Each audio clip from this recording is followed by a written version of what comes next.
All right. I had to be very careful walking up here because I felt like it was going to feed back on Canyon, and then he'd be mad at me.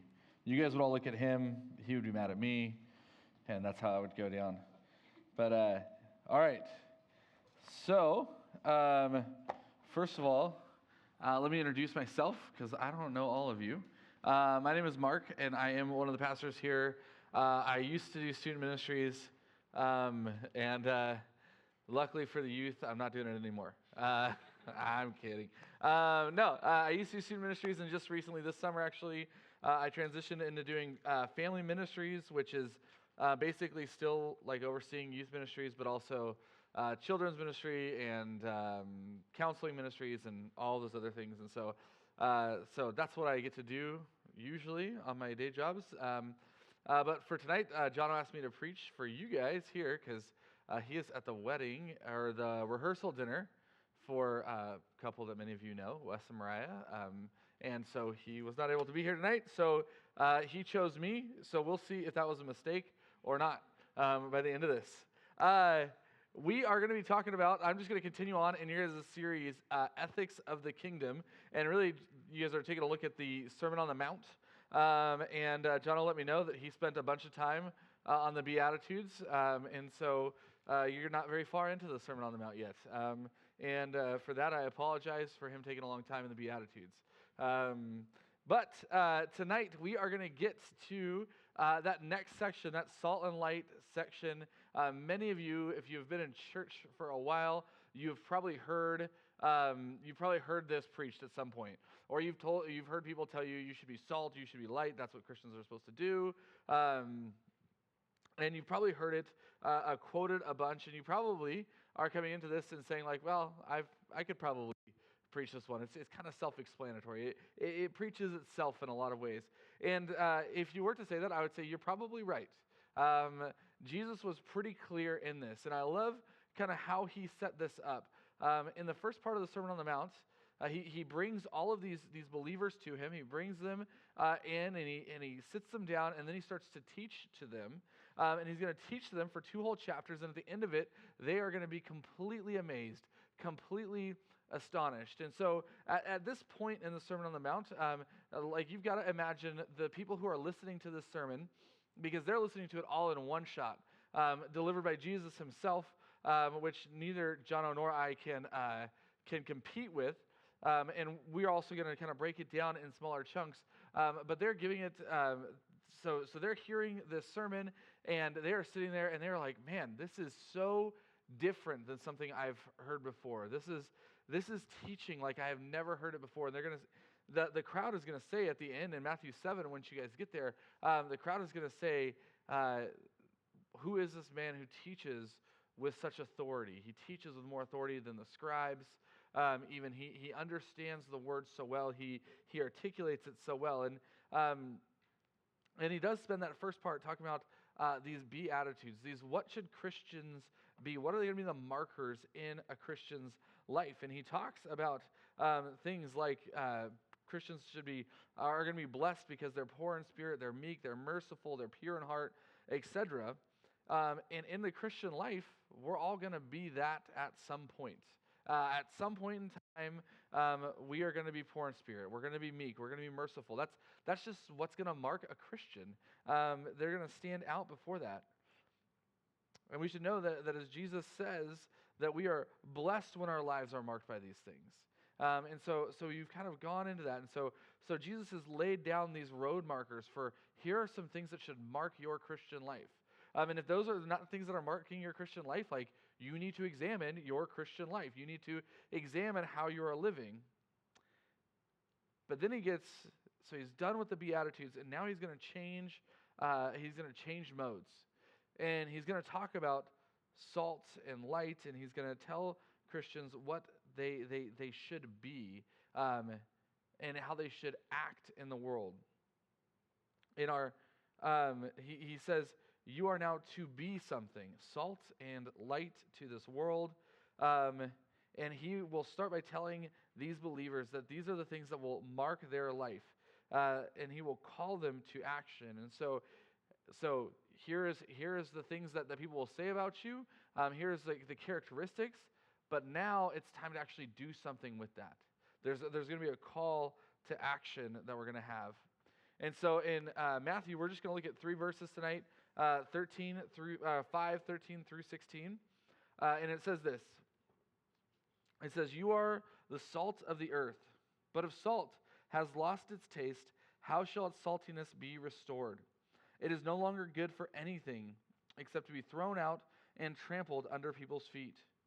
You are the light of the world. A city set on a hill cannot be hidden, nor do people light a lamp and put it under a basket, but on a stand, and it gives light to all in the house. In the same way, let your light shine before others, so that they may see your good works and give glory to your Father who is in heaven." So, Christians, you are to be something. You are the salt of the earth, and you are the light of the world. And so Jesus is calling Christians to be these two things, this preserving agent for the world, as well as this illuminating agent for the world. They are to be salt and light. In other words, what Christians bring to the world is this preserving, purifying element to them, and this illuminating element to them. In many ways, you can think of the world as a very plain. We'll talk about this in a little bit too, because I have a few examples from my dinner tonight. Some of you may know that I really like to barbecue, and so we were supposed to have some friends over at our house on Tuesday night, but my wife got sick, and apparently our friends didn't want to come over and get sick with her. So at Costco, I had bought these 2 beautiful, choice tri-tips, but they were like marbled, like they're prime tri-tips. They're looking good. And so so my wife's like, "Hey, can we have the tri-tip tonight?" So I was like, "Say no more." We were supposed to have it on Tuesday, and now it's been 2 days now, and I haven't been able to have it. So, yep, I will be home early so I can make sure we get that grilled. And we do that, and we do it with potatoes and some vegetables. That whole meal has a very important ingredient to it. Salt, or as some of you who have maybe grilled with me before heard me talk, a little thing from Kinder's called the blend. It's a little salt, pepper, garlic mixture. It's great. And so that whole meal, without the blend, is a very bland, boring meal. You're probably not going to enjoy it. It doesn't matter how well I cook the tri-tip. It's just not going to be good because it's going to be boring. And in a lot of ways, when we think about it, the world that we live in, and what Jesus is trying to get at here is that everything that surrounds you is really actually just bland, boring, lifeless stuff. Christian, your job is to bring flavor, is to bring preservation, is to bring things into that. So Christians should be the ones who bring these things into the world. So first thing we see is Christians are going to be that preservation, that seasoning, that purifying agent. Matthew 5:13, "You are the salt of the earth, but if salt has lost its taste, how shall its saltiness be restored? It is no longer good for anything except to be thrown out and trampled under people's feet." So you are the salt of the earth. This is a direct statement. If you call yourself a believer in here, you are salt. That is, there's no way around it. You can't argue your way out of it. You can't say, "I don't want to be." You are, because you are a believer. By nature of you being a believer, you are salt. And so we have to say, okay, well, if I'm supposed to be salt, what is that? Salt in those days was something that was used as a preserving agent. It was also used as a seasoning and as a purifying agent. So there's a lot of kind of different uses for salt in those days. And so Jesus says to the believers, he says, "You are first the preserving agent for the earth." And this was, I think, a big part of his analogy. The seasoning, the poorer people in those days were not able to afford salt. And so they would not have that much salt. And then this purifying thing was actually, as we'll see later, used as part of the offering that you would give to God. And so, but first, and kind of that first part of that metaphor is this preserving agent. So Christians and believers, you are a preserving agent for the earth. What does that mean? Are you the one holding everything together? Are you the one making everything good? No. Colossians would tell us that that's Jesus. Hebrews will tell us that same thing, that he's the one who upholds everything and holds everything together. But you, being a Christian, are something that is going to help preserve people here on the earth. And it's not for this life, but you're going to hopefully season them, help them understand that gospel message so that their lives will be preserved. Christians have a preserving effect to them. We are the thing that stands against the rot and the decay that the world faces. Sin has pervaded in this world. If you need an example of that, you can walk outside and you can go just down the street here and either head over towards where the drive-ins are, or you can head over towards Waterford Park over here, and you will see people who are trapped in sin and live a life very different than your own. And we see this when we turn on the news, when we hear of the wars and all the things that go on. This world is rotting. It is decaying. It is falling apart. And Christians have the answer. Christians have the antidote to that rot.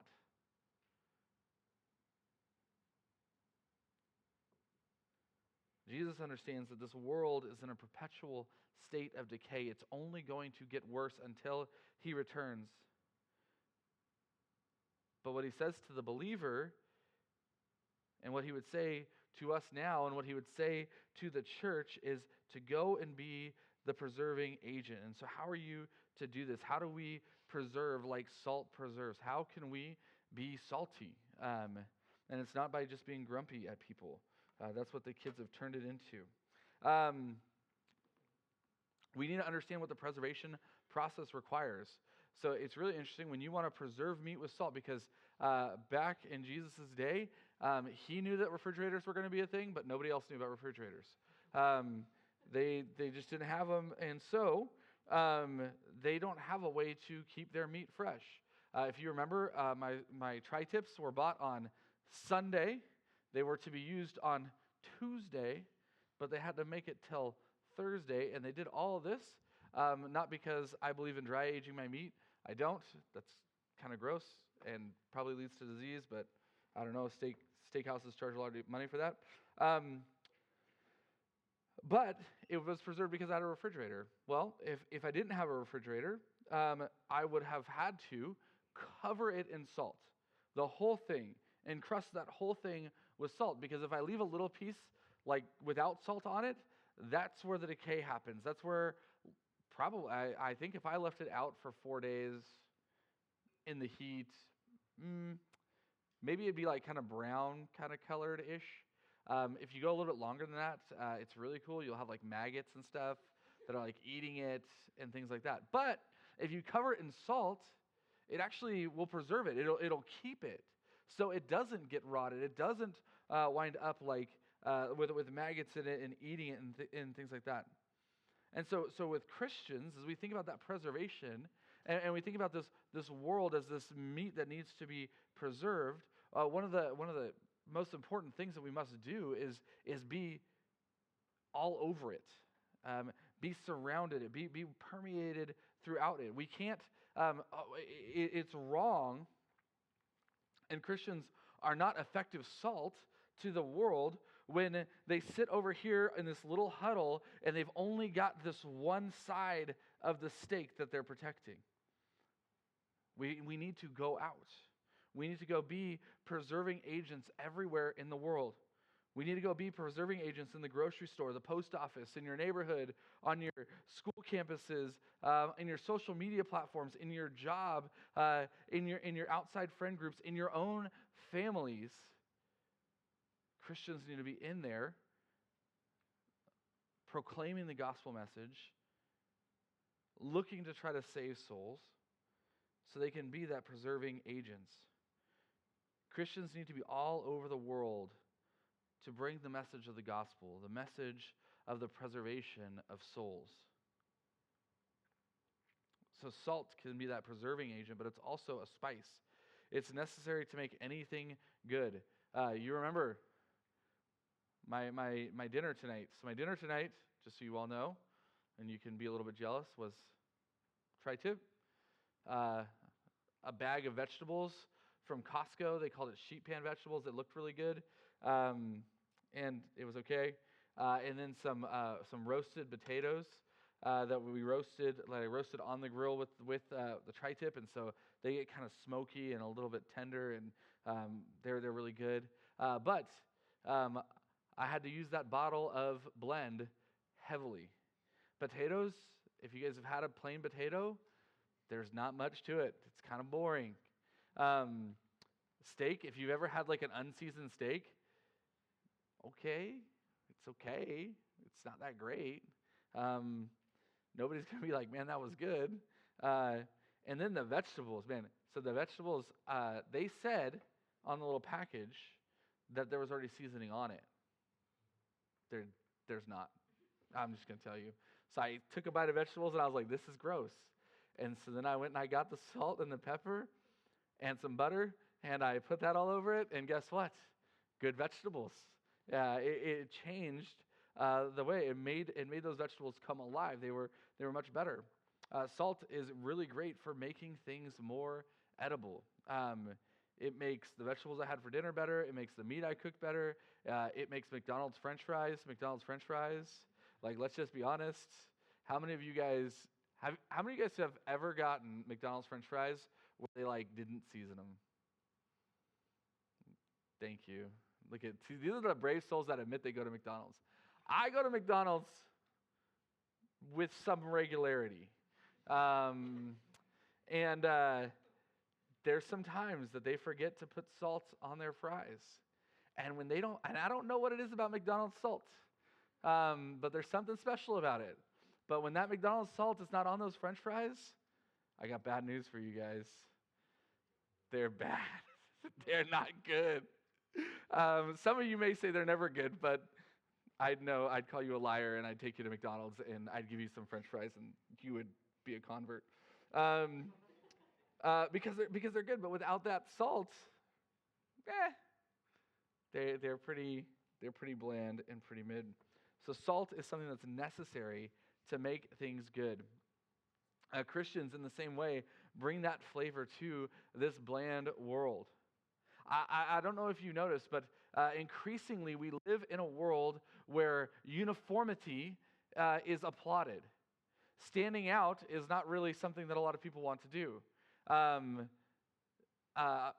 mean, you guys were all at some point either in high school or college, and the teacher would ask a question, and none of you in here are old enough to even experience what it was like when people raised their hands, because most of you are younger than me, and I know what my experience was. But the teacher asked the question, and what does everybody do?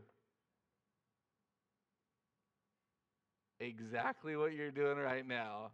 Just looking like, I'm not saying anything. And why? Why are we not going to say anything? Because we don't want to stand out. We're afraid of being wrong. We're afraid of people thinking, oh, that's going to be the teacher's pet. There's so many different thoughts that go through the head because we live in a world that values uniformity. Who are we going after, right? Like when you listen to the political people, who are they going after? The rich, right? Oh, those are the bad people. The rich people, they're bad, right?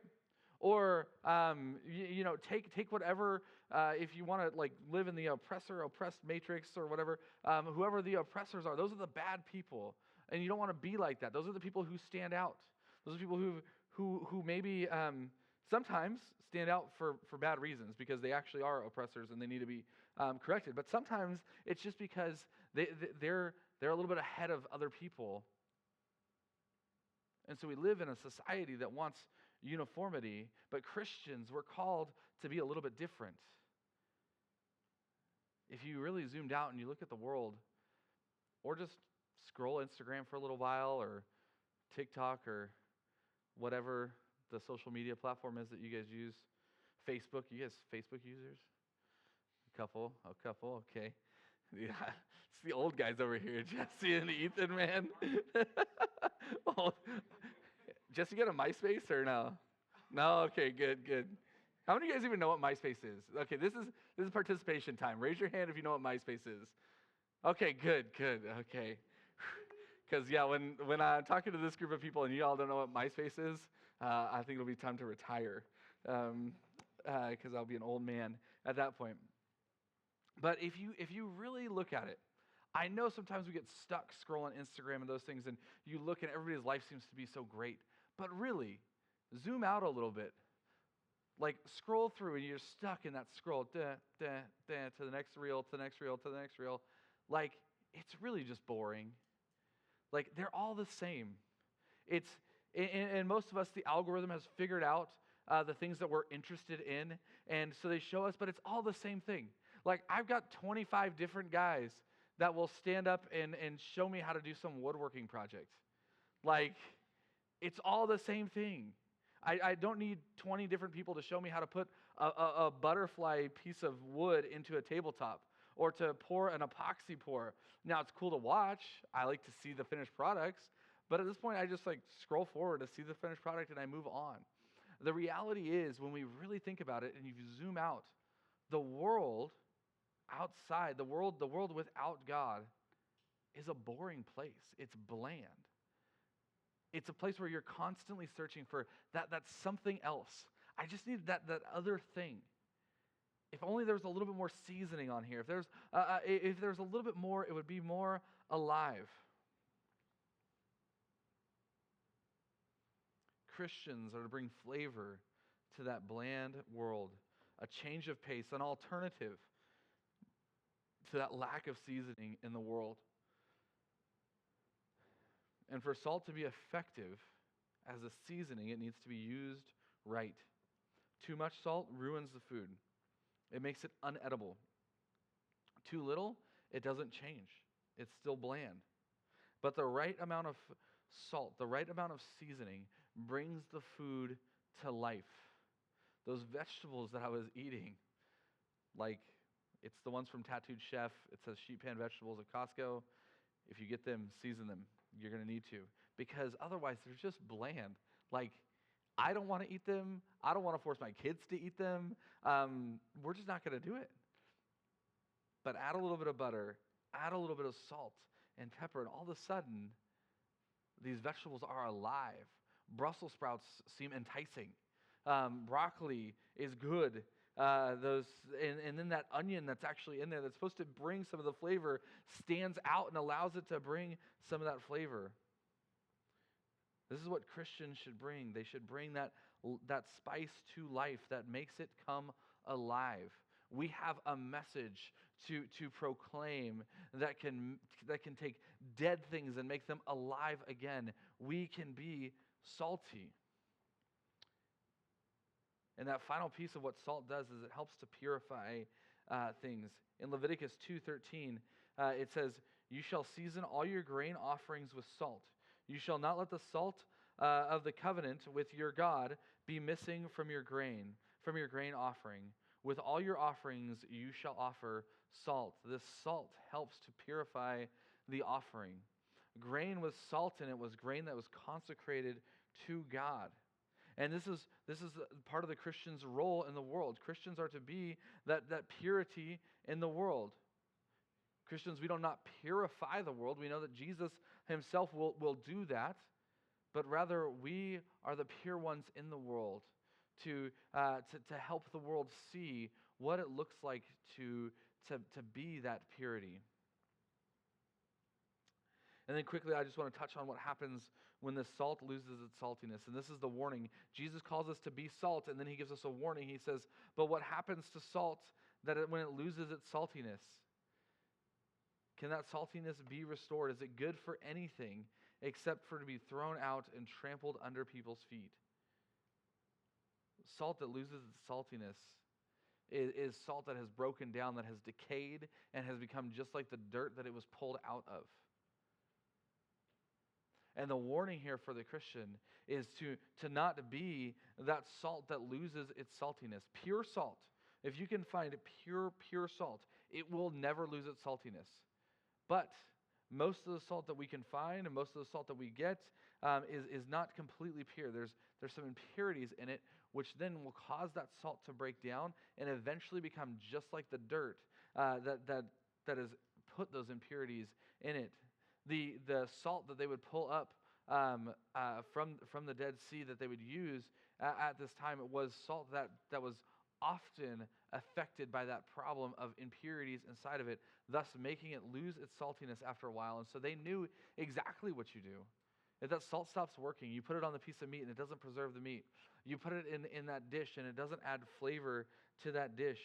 They knew exactly what to do with it. Just throw it back in the dirt because that's all it's worth. And so Jesus' warning here for us is we are to be that seasoning. We are to be that thing that preserves the world, and we should not lose that. If we lose that, we become just like the rest of the world. We become just like the dirt again. We become just like that boring, that boring stuff that we've come out of. And so Christians are called to be pure salt, to not lose their effectiveness by becoming like the dirt that is around them. And this is Jesus' lead-in for his second metaphor that he's going to use here, and this one of illumination, of light, where he says this. He says in Matthew 14 through 16, he says, "You are the light of the world. A city set on a hill that cannot be hidden. Nor do people light a lamp and put it under a basket, but on a stand. And it gives light to the whole house.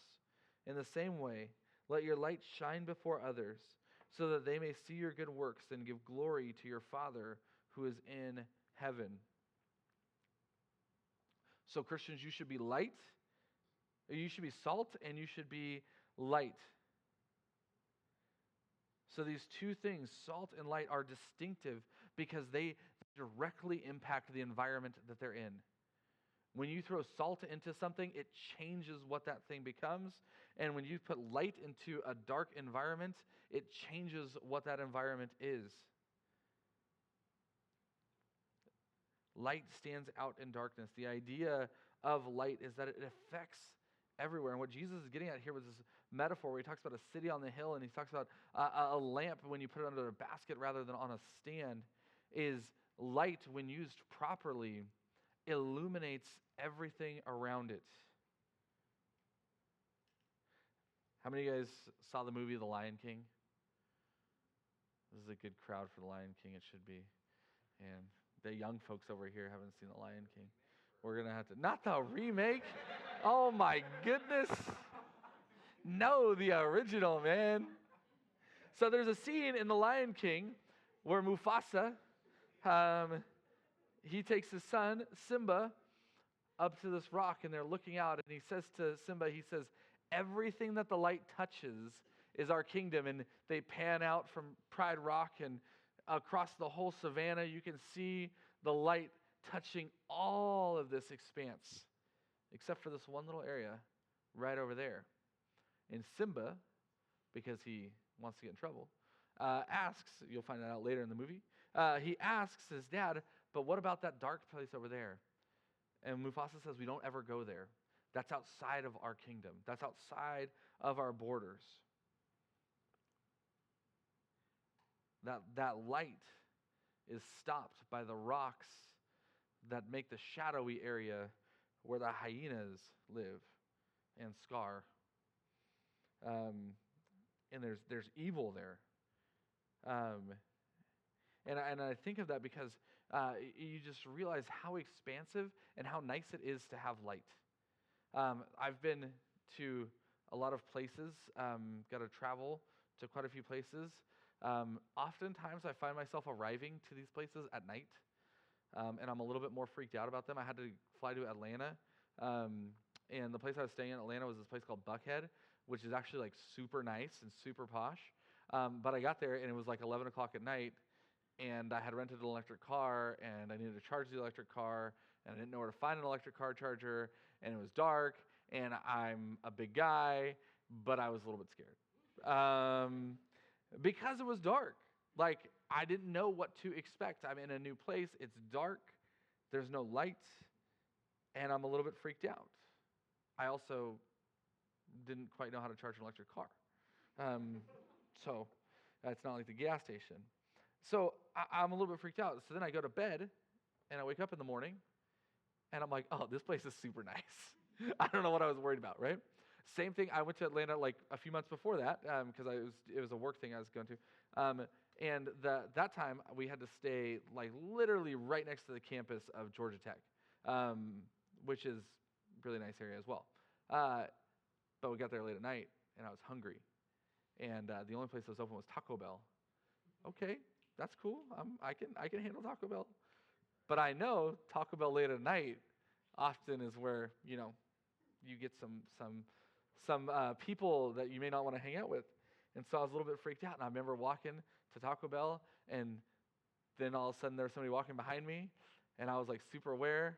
And so I like reached into my pocket, and I know that some of the girls know how to do this. Guys, this is important for you too. But I reached into my pocket and I put my keys in between my fingers because I didn't know if this guy was going to mug me or what. And again, I'm a 6'2" bald white guy, okay? Like, I don't think I'm everybody's target for mugging. But I didn't know if this guy was going to mug me. I also didn't know what this guy looked like. We both got to Taco Bell together, and he was a lot smaller than me and scrawnier than me, and I could take him. But I didn't know, right? Because I'm walking, and it's dark, and he's behind me, and I'm not going to like look back and be like, what's up? If he's like trying to mug me, because that's like, hey, come mug me now. So we get to Taco Bell. I get my Taco Bell. I go back to the hotel. Again, I go to bed. I get up, and it's light. And guess what? I realize, man, we are right next to Georgia Tech. This is so nice down here. What was I thinking? I used to live in downtown San Jose, like right by the university, where bums sleep on our porch. Like, I don't know what I was afraid of, but it was dark, right? Darkness has a way of being very scary for us. But Christians are called to be light. I love the way that Jesus says this. He says, you are called to be a city, it's like you're to be light. I should just read it. You are the light of the world. A city set on a hill cannot be hidden. I love that he uses this metaphor of a city that's set on a hill because I think of those travelers, those people who are traveling and we're trying to reach that city before dawn, or before sunset, before dusk, before the sun goes down, because they knew that there's safety inside of that city where there's light, but they're stuck traveling towards the city, but then they can look up and they can see it. And what do they have? They have hope. I'm almost there. I'm gonna make it. There's safety up there. And Jesus is saying, Christians, in the same way, that's how you should be. When people look at your life, when they look at the works that you do, when they look at the things that make up who you are, they should look at that and say, there's refuge there. There's safety there. There's something that I want to have there.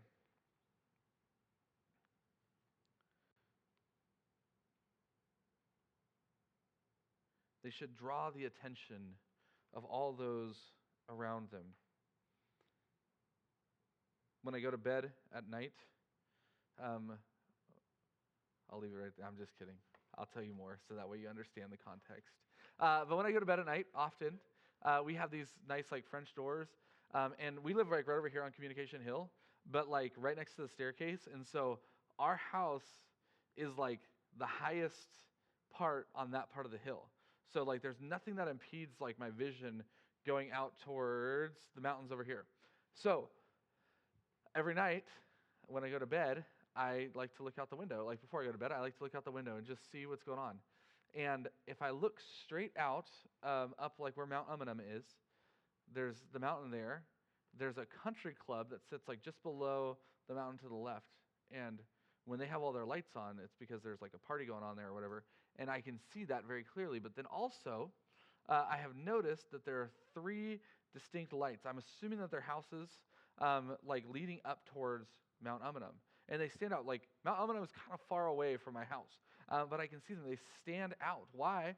Because they are the only light spots on this big expanse of darkness. And when the smog is kind of heavy, I can't tell if they're stars or if they're houses. I know that they're on the mountain, and I know about where they are because they're always there, same place every night. Stars, not the same. But they stand out. They draw my attention. And why? Because it's the light thing amongst the darkness. This is what Christians are meant to be. The first time I flew into Texas, the same thing. If any of you guys have flown into Texas, I was flying in at night. I look out the window, and it's a lot of darkness because in Texas, they think that close is like 2 hours away. So it's like, hey, oh, yeah, I'm close to you because you're only 2 hours away. But like, there's a lot of darkness in between these cities. So there's a city here and a city here, and there's just darkness in between. But that light stands out, and then I'm able to make out that's a city. That's the same thing that Christians are supposed to be. When people look at your workplace, they look at your job, and they look at all that they see, are you standing out? Are you somebody who looks like something that's attractive? I didn't say somebody who is attractive, so just so you know. Is your life something that draws people to look at it and say, man, I want to be there. I want that. In a world that is full of darkness, Paul makes this very clear to us. In a world that is full of darkness and decay and death, Jesus calls us to be light in that and salt in that.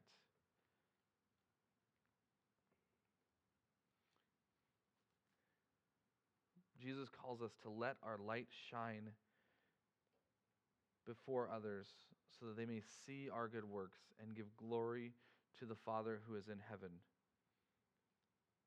Our job as Christians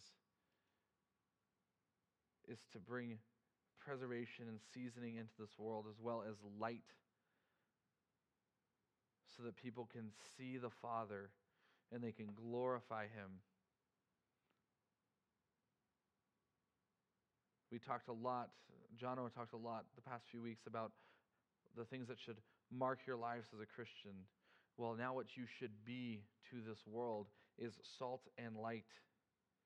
You should be the thing that is preserving and seasoning and purifying this world, as well as the thing that brings light, so that way you can shine that light directly on the Father. So when people look at you, not only they're attracted to you, not because of what you look like or the way you did your hair or whatever that is, but they look at you and they're attracted to you because they see the good works in your life and they say, that is something worth modeling. James says this, he says, show me your faith without works and I will show you my faith through my works, because faith without works is dead faith. Faith without works is a lamp under a basket, hidden away. We don't do the good works so that we can earn the favor of God, but we do these good works so that we can show His glory. Our lives become lamps that are put up on a stand when the works that we do bring glory to our Father. So let us all strive to be salt and light in this world. Let us all strive to be the thing that is preserving this world with the message of the gospel. Let us all strive to be the thing the thing that our light. Let us all strive to be that light that shines through the works that we do because of the gospel of Jesus Christ. Let's pray. Father, I thank you for your word. I thank you for the fact that we have been given such a clear call for what our life should be. And I thank you that you have given us these metaphors that are that we can come up with 1,000 different ways to talk about how they work. But let us also be people who don't just hear this word, but we also do it. Let us be people who are throughout the world working to preserve it with your message. God, would you put it on our hearts that we are not just Christians in some places, but Christians everywhere? Would you point out those areas in our life where we have hidden the light of your gospel, where we have not let our good works shine, but rather we've maybe let our bad works shine? Would you call us to repentance in the areas where we have not become salt, but we have just become like the dirt that surrounds us? And would you restore us as we look to you? Would you help to sanctify and purify us as we look to model you and your Son to the rest of the world. And would you use us to be salt and light in this world? We pray all this in Jesus' name. Amen.